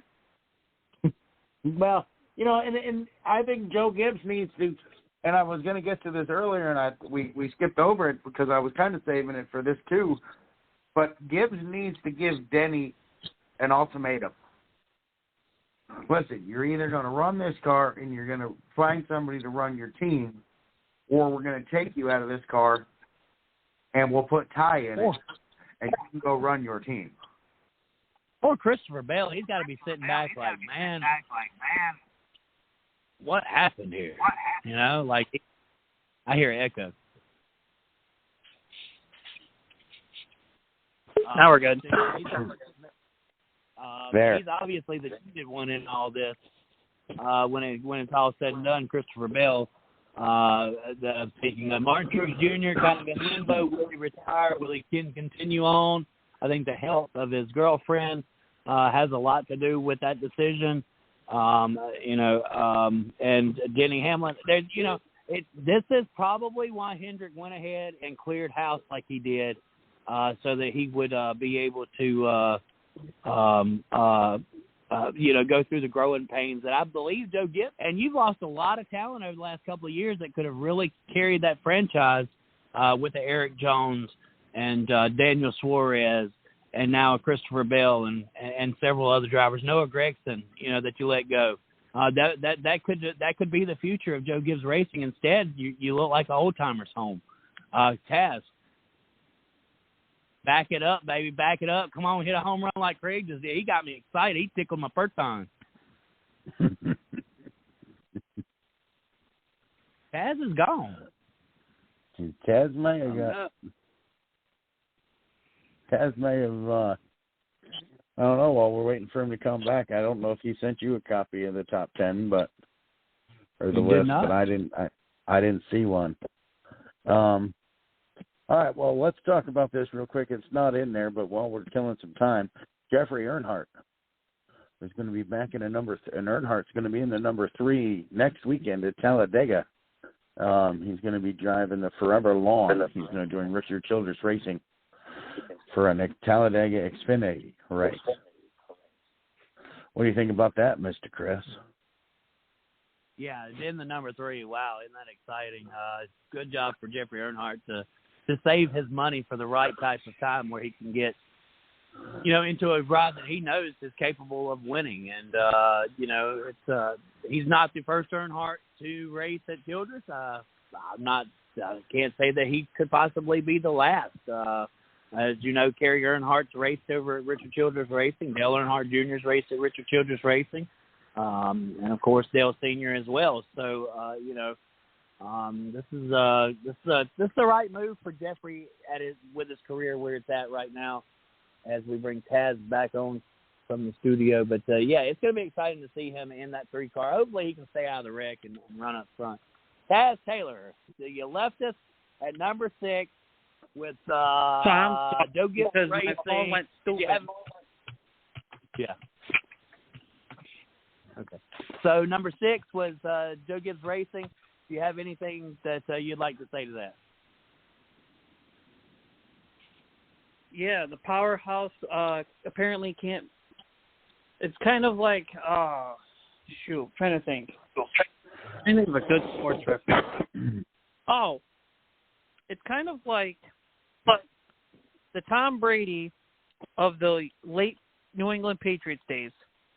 You have the lineup, but you can't hit the home run, or you can't get to the touchdown to win the most important games to get you the keys to success.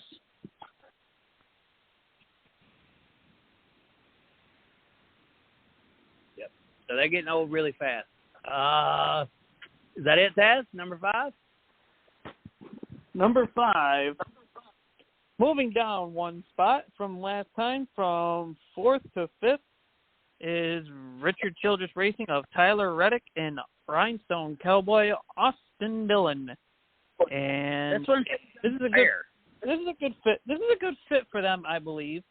They arguably could go 1 spot better, but Tyler Reddick has had great runs. Austin Dillon somehow gets late race surges to go from like mid-pack or the back to up front.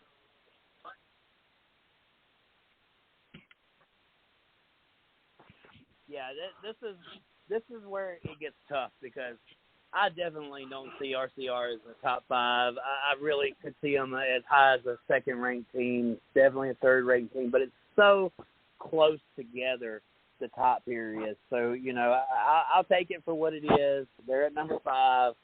RCR, proving that they can be a top 5 powerhouse in the Cup Series again is big news. So even though I think that their potential, their level could be a little bit higher, definitely awesome to see RCR knock on that door as once again a powerhouse team. Yeah, they're going to have to do a little more to impress me. They go, to move up the rankings next time. I think that if they're able to string together a good Dega and a good Bristol, and Bristol is really the wild card. I don't care what they say about Talladega. Bristol is, I think, the new wild card. Then they possibly can move up in next month's ranking. We'll have to see. Number 4. Number 4, down 1 spot from 3 to 4 is Stuart Haas Racing. And this is I think for right now, this is a good spot for them. Chase Briscoe obviously has a win out of the camp. Kevin Harvick starting to come through a bit. Eric Almirola quietly is going under the radar, even though we're kind of saying, well, where the heck is he? But we all know where he's standing. It's just he's just been quiet about it. And Cole Custer, I haven't seen much of anything from that guy. Yeah.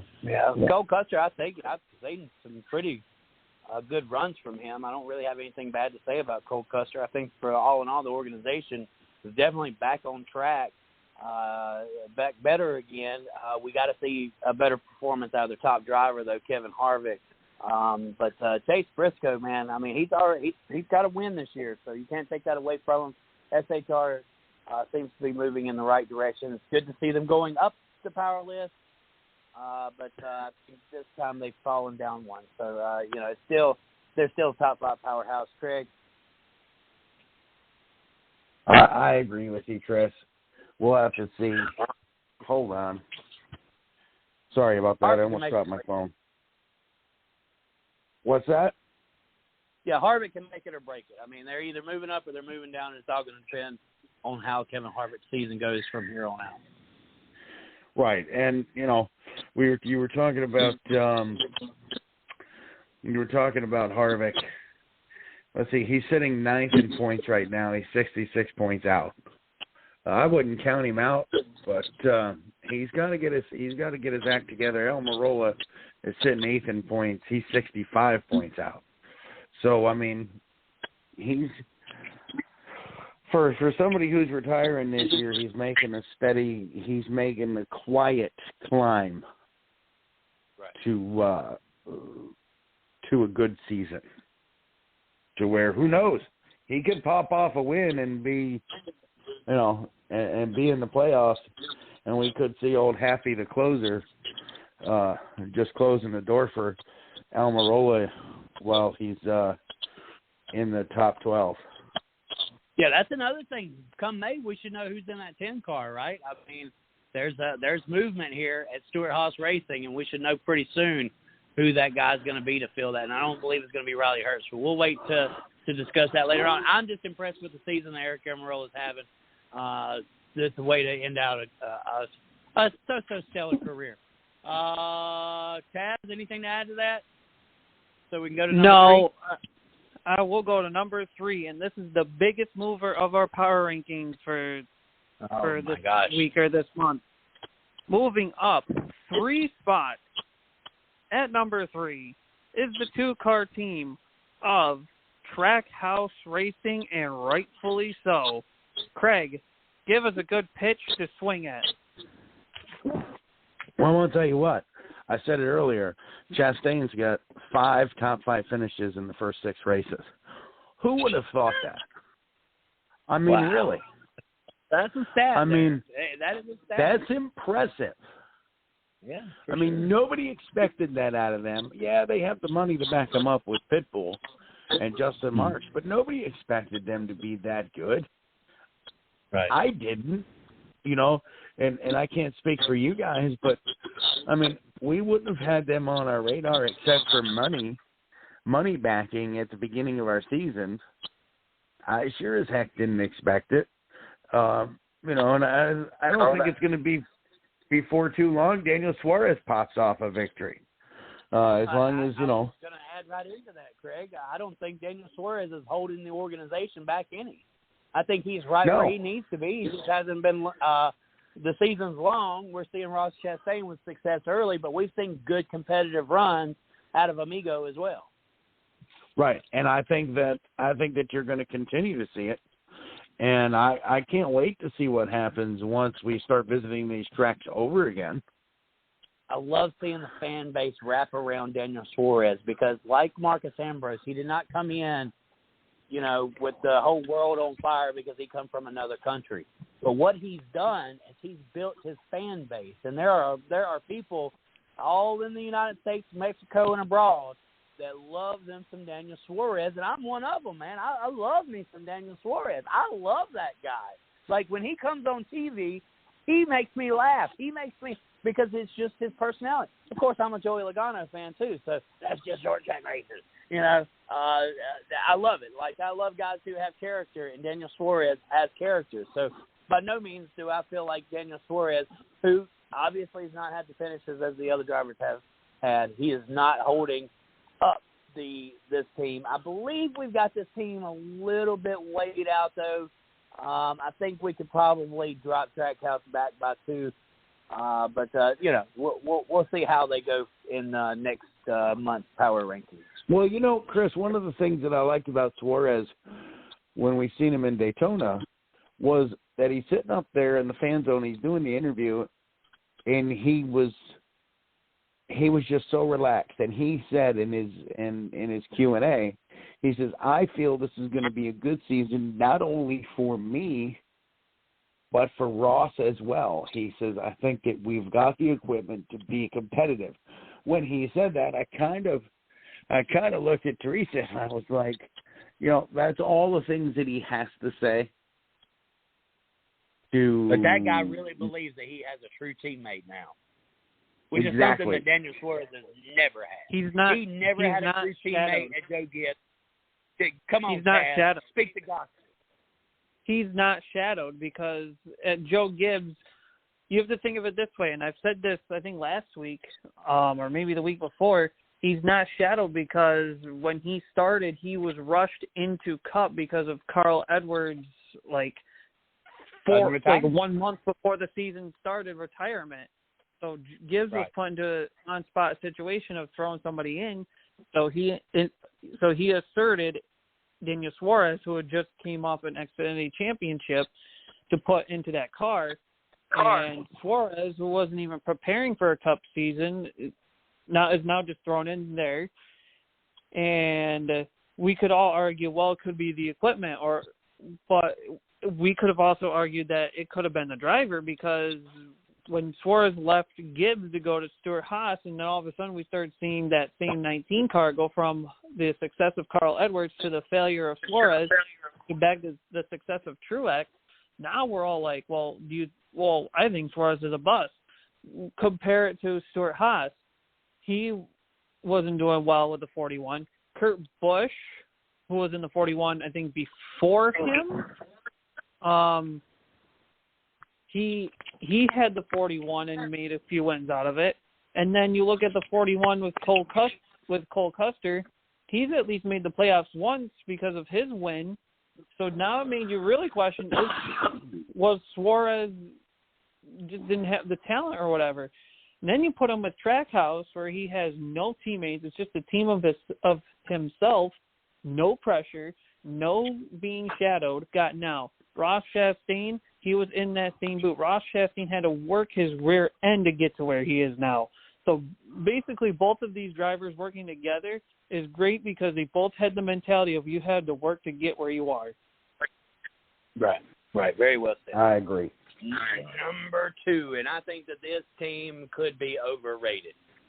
I'm going to quickly go over the top 2 because these 2 have not moved from the last power ranking.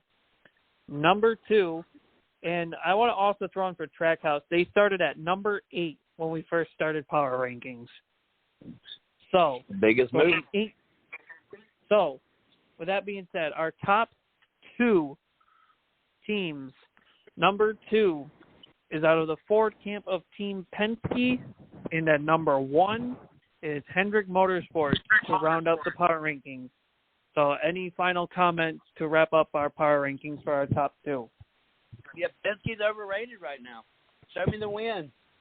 Ryan Blaney's been close. Joey Logano's been close. But, how you got all these other teams with wins, and they're behind Penske here. I think we're giving Penske a nod because we're expecting great things.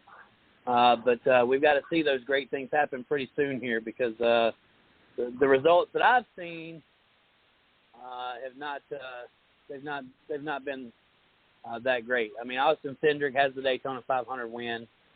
You can't take that from him. Of course, Joey Logano won the first race of the season, but that's those are both what we would say exhibition race and super speedway racing. So you got to prove, Penske, Blaney, Logano, that y'all got it on par this year, and you're going to start racking in some victories because all eyes on Blaney. You are now the Brad Keselowski of the organization. You are now the Will Power, the Simon Pagenaud. So Yes. Number one, Hendrick. You can't argue that. My question is, where the hell's Larson? Larson's taking a break. Wait, whoa. You want to put Larson? He has a win. You want to correct your driver? No. Well, nobody gives a damn about Chase, so we're not. I was not even going to talk about that guy. But really, Larson's running around in 10th or 11th since his win. So look who the big guy in the house is now. It's Willie B. Willie B has the most wins at Hendrick Motorsports, and Chase Elliott is, as I said, the 4th best driver at Hendrick Motorsports. So if he keeps it up, he may have a crew chief that's actually a better racer than he is. So I mean that's where we stand right now. It's unfortunate that Hendrick seems to be undefeated at this point in time. Does not mean that they'll win the championship, but it does mean that they have a really damn good chance at it. All right. So that was our power rating. Hold on. We didn't get Craig and my final comments on the top two. No, that's all right. I'm good. We're running late. Well, Willie B is finally riding free. And I said this earlier, with Willie B and Bowman, they're finally popping out of somebody else's shadow. When they first started, they had Jimmy Johnson. And when Jimmy Johnson left, they were shadowed by Chase Elliott. Then last year they were shadowed by Chase Elliott because of his championship success and the championship season he had. The last year, they were shadowed by Kyle Larson and the comeback story he had and the redemption year and then his championship to follow through. This year, Bowman's been running up front, obviously has a win. Will he be the first repeat winner of the season? Can't argue. They're starting to break free of their own and breaking out of a shadow. Right, and that's exactly what they need to do. All right, next segment. I mean, I can't agree. I can't disagree with you. Chris, what do we got next on the deck there? All right, so moving right along into our, our fan questions. I actually have 2 of them this week. I know I shared them, so we added a lot of stuff since then, so give me just a second. All right, so Miss Rebecca sends a question in. Why, when the caution flag is waved, does pit road immediately shut down? I would think that would be a great time to stop for fuel and adjustments besides getting the cars off the track for a minute so they can take care of the reasons for going yellow. Maybe a simple answer, but I'm curious. Seems a bit odd to me. Thanks. Anybody want to take a bat at this one? No, the whole idea about closing pit road is if you can literally have an advantage if they don't close pit road. So you see the caution ahead of you, and you dip down into pit road. Well, under the caution, everybody else is going to decide to go to pit road, and you automatically assume the lead because you took to pit road when you anticipated a caution flag. And we've seen this before where somebody anticipates the caution and gets down to pit road before the caution actually comes out. But what that does, and the reason why they close pit road, is so that you can no longer be on pit road. If you've already committed yourself or you're already going down pit road, when the caution comes out, you are not penalized. But the moment that caution comes out, pit road is closed until everybody can get back in and around the racetrack.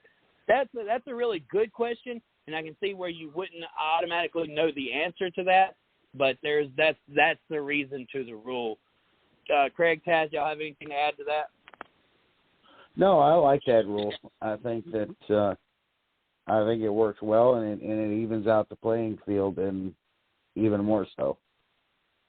Yeah, I mean, you always have a bunch of people trying to dive the pit road and basically creating a disaster zone anticipating the caution. But there's really no way that you can stop that from happening. You just have to be at the right time.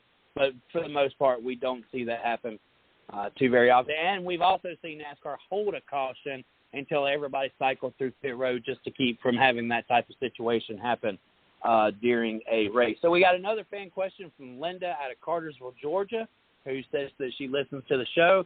What happens if it rains at Bristol? Do they have track dryers like they use on asphalt tracks, Linda?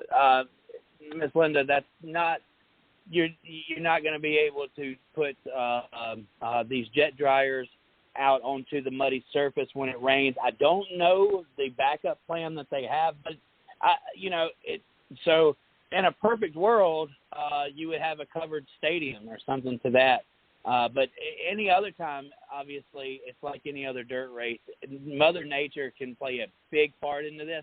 I think it would have played a big part into last year. That's why they want to run the race at night so that you can get a little bit of that seeping up of the moisture from the track. You won't have it as dirty, as dusty as it was last year. But one thing that I have heard is that Stuart Friesen tested with and without a windshield at Bristol. So exciting to see what they will do there with the. I'm gonna add on to that because they made a decision.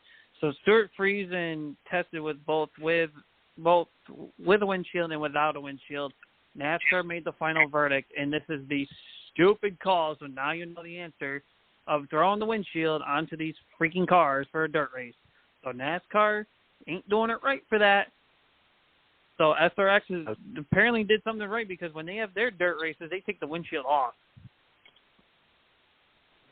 Yeah, that's kind of strange. Once again, NASCAR, you make us scratch our heads sometimes. So, I mean, any ideas on how they could quickly dry the surface there at Bristol if we have a light rain or maybe a moisture that comes in, particularly maybe in the morning time versus the evening time? So they have packing trucks, or they would have if they left. I know with the Bristol Dirt Nationals happening, you're going to have a bunch of race cars and stuff. So depending on the Dirt Nationals schedule and how long the dirt's going to stay on after the NASCAR racing this weekend, I'm sure they're going to have race cars there to help actual dirt cars that help run in the track and get the moisture, ran in and the track is raceable. So right. I would think that they would come prepared, more prepared this time than last year. But of course, being that this time around it's under the lights, I would have to say that not everything is going to work out smoothly like it was last year. But I'm sure whatever they learned last year, they're going to try to incorporate this year as best as they can, despite going from a day to a night race. Right. Right. So, I'm expecting a lot less dry track, a lot less dusty track. If they had a good track through most of the weekend, of course, it was wet and cold up there with the models and the Stingers and those cars racing at Bristol on the dirt. Some great racing, unfortunately, just not the turnout like they had the year before from the dirt world. But there was an awesome few nights of street stock racing. May I add that some of our local drivers, went up there and kicked some freaking ass and took home some checker freaking flags, man, from Bristol, including Chad freaking Thrash, who's right here out of Meridian, Mississippi, and our buddy Bo Miner right up there in the Tuscaloosa, Alabama area. So roll Tide and Chad Thrash, way to go. Highway 19 Speed Shop, and Project X, some of the baddest cars right now on the market in the street stock division. But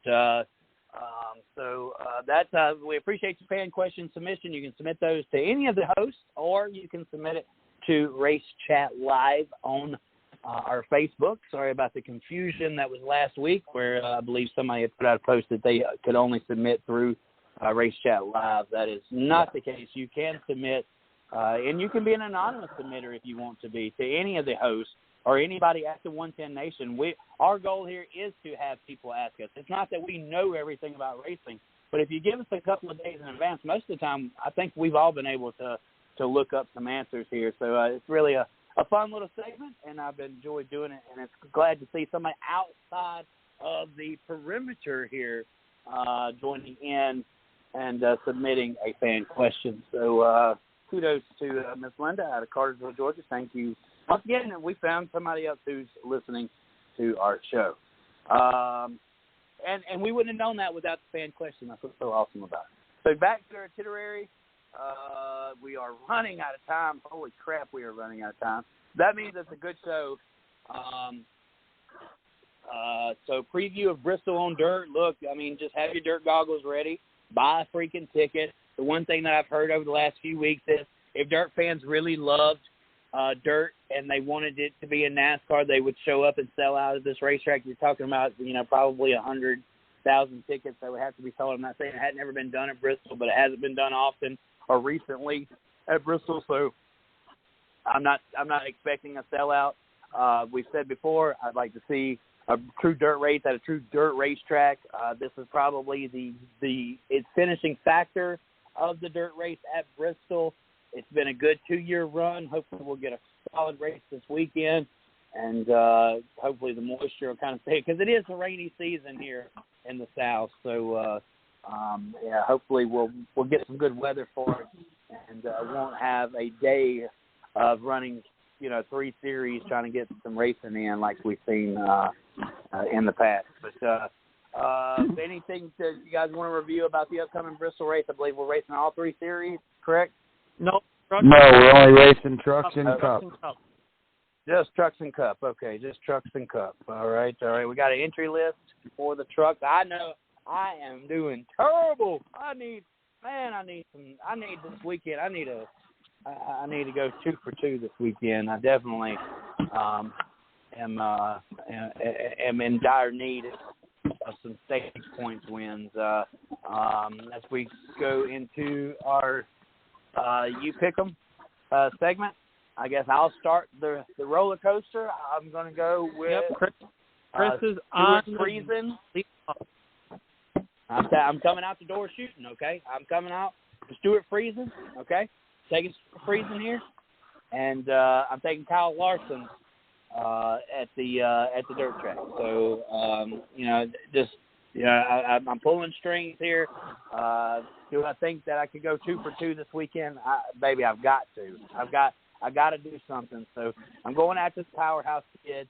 I'm going after Stuart Friesen, and I'm going after Kyle Larson. The 2 dirt guys really know how to get it done. Unfortunately, I'm sure some kid named JoJo, he's going to win the truck series race, and probably Daniel Hemrick or somebody like that's going to wind up winning the cup race. I don't know. We'll have to roll the dice to see. But my pick is Stuart Friesen, and who did I say? Kyle Larson. Thank you. I'm paying attention. You picked Mr. Stuart Friesen, and you have Kyle Larson. So, Jason on deck.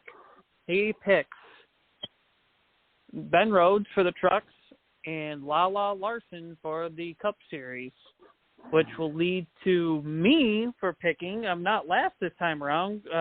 This weekend hurt me pretty bad, so I went from first to third in our overall points. So I'm not too far behind, but it's because that's how close of our battles are. But my picks for trucks, I gotta ride the Friesen train of Stuart Friesen.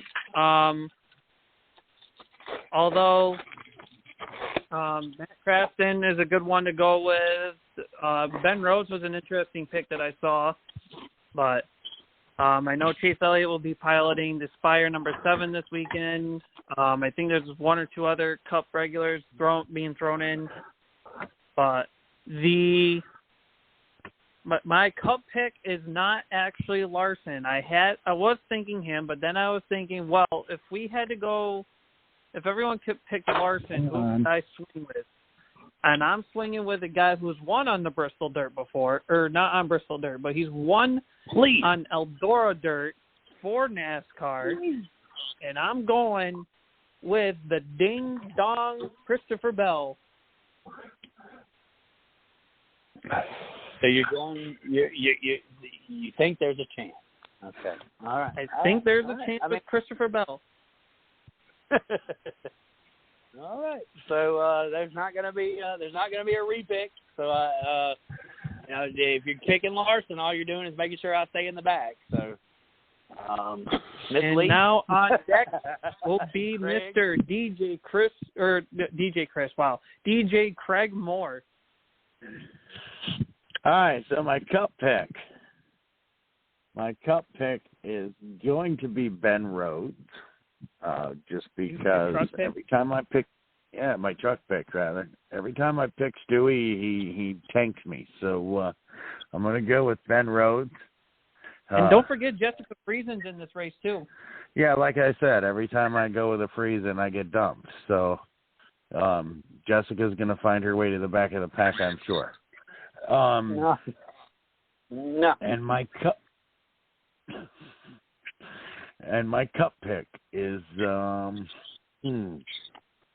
let's see.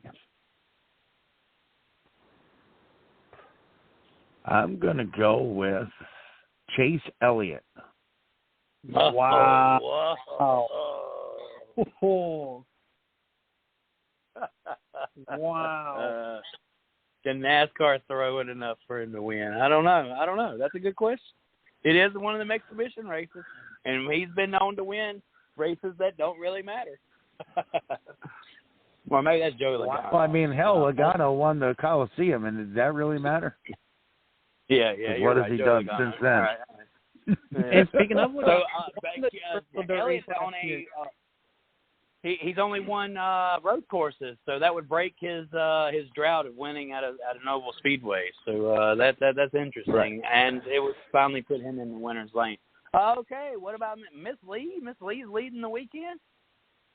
Yeah. No. Yeah. She Oh, took over the points after the truck race. Yeah, I mean, a blind squirrel Mama catches Lee. a nut every once in a while. Well, way to go, Mama Lee. Who's she picking? I'm kidding, All of right, course, so Miss Lee. he Go. picks, so Craig's picks are in. So he says Ben Rhodes and Chase the Face Elliott. And Miss Lee, her picks are John Hunter Nematode. And she's swinging the fence, too, like I did. Christopher Ding Dong Bell. We have all these dirt racers in the race, in the Cup. And we went between two drivers, Kyle Larson and Christopher Bell. I mean, okay, Chase Briscoe, Tyler Reddick, Austin Dillon, Eric Jones, all these guys. They have. Did I say Chase Briscoe? Okay, they're from dirt, and we're going with the two that put on the show the most. That's Kyle Larson and Christopher Bell. Sounds like old Justin Haley's going to get the win, y'all. Yeah, it'll be somebody that'll totally screw up all our picks. Well, Look, Haley Deegan will be a late entry and win. Oh gosh. All right. So who's in that 16 car? Who's the pilot there this weekend in the Cup Series? Who's in that car? Is it Hemrick or is it Gregson or is it Allmendinger? I'm pulling up Bob Parker's Twitter now, so if you give me 1 second. Oh, here we go. Perfect. Like the second tweet in. And the 16 car is Noah Gregson. Awesome. Good deal. Josh, hold on.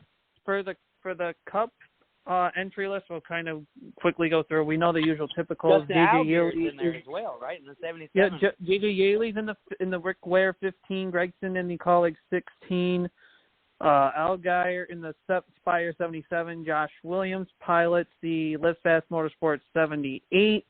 On the truck side, Harrison Burton will pilot the DGR 17, Chase Elliott in the Spire number 7. I'm not sure who's in the Norm Benning 6 truck yet. Haven't seen anything. Norm Benning. Austin Dillon's driving the Young's Motorsports number 20. I'm not sure who's in the Rion Brothers 33 as of yet. Let's see. as of yet. Let's see. Joey Logano in the DGR 54. Jessica Friesen in the 62. Joey Logano is racing. Yeah, Joey Logano. Oh, wow. Logo Logano. 30. So hold on, 36 cars for Bristol Dirt. Nothing in words of provisionals and this and that. So I would say heat races for that.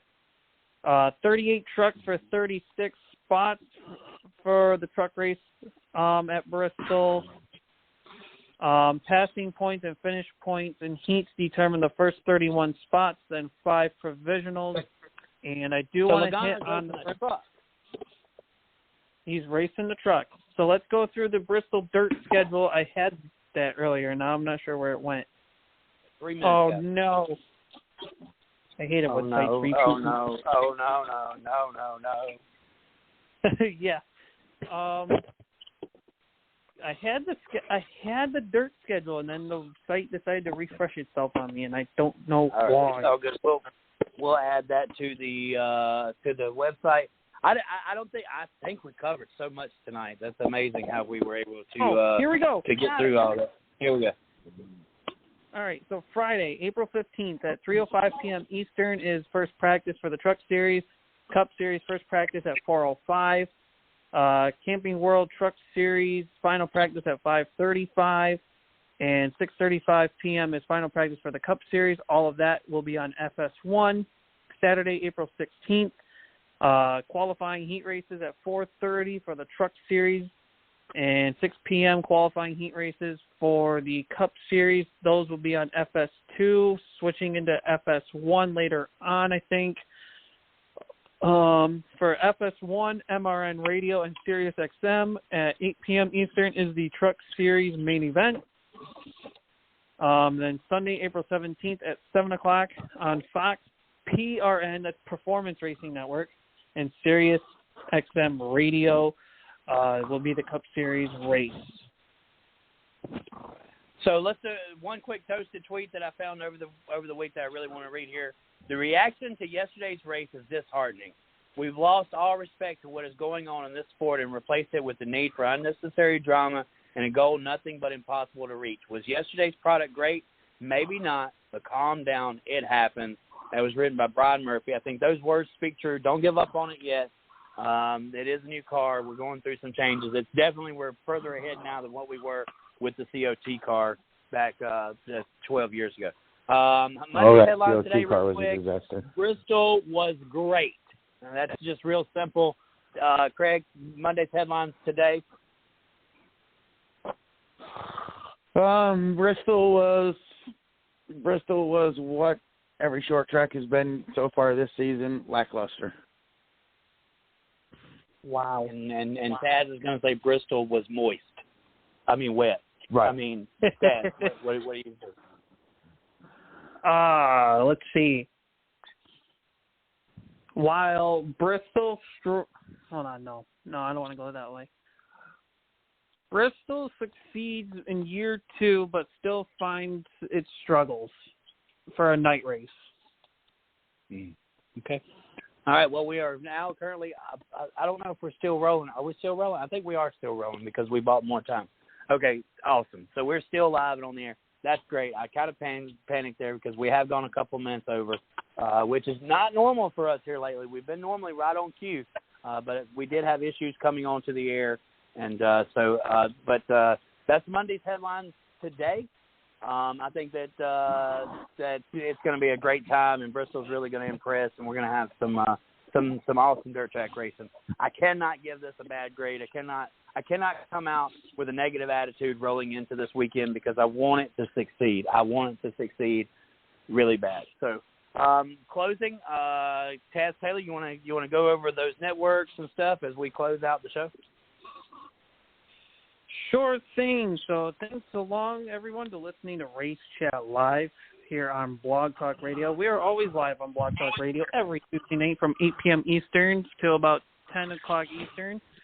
And if you don't get to listen to us live, you can also check us out on any of your podcasting needs on iHeartRadio, Spotify, Apple Podcasts, Spreaker, RSS feed, Google Podcasts, Stitcher, GeoSaven, Podcast Addict, Deezer, Podchaser, and YouTube. We want to thank you all for listening along to our shows, regardless if it's live or through those podcast networks. And as always, you can catch us at the same bat time, same bat place next Tuesday night, 8 o'clock Eastern, 7 o'clock Central, here on Blog Talk Radio. This has been the Caution Flagger Radio. Chris Creighton, the DJ Music Man, Craig Moore. I'm the Tasmanian Devil Flagger, Taz Taylor, saying so long, good night. We'll see you next week. See you next week.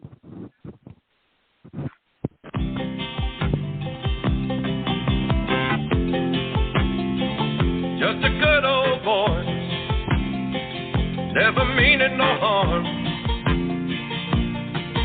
Beats all you never saw, been in trouble with the law since the day they was born. Straightening the curve, flattening the hills. Someday the mountain might get them, but the law never will. Making their way the only way they know how. That's just a little bit more than the law will allow. Just a good old boy, they wouldn't change if they could. Fighting the system like a true modern day Robin Hood.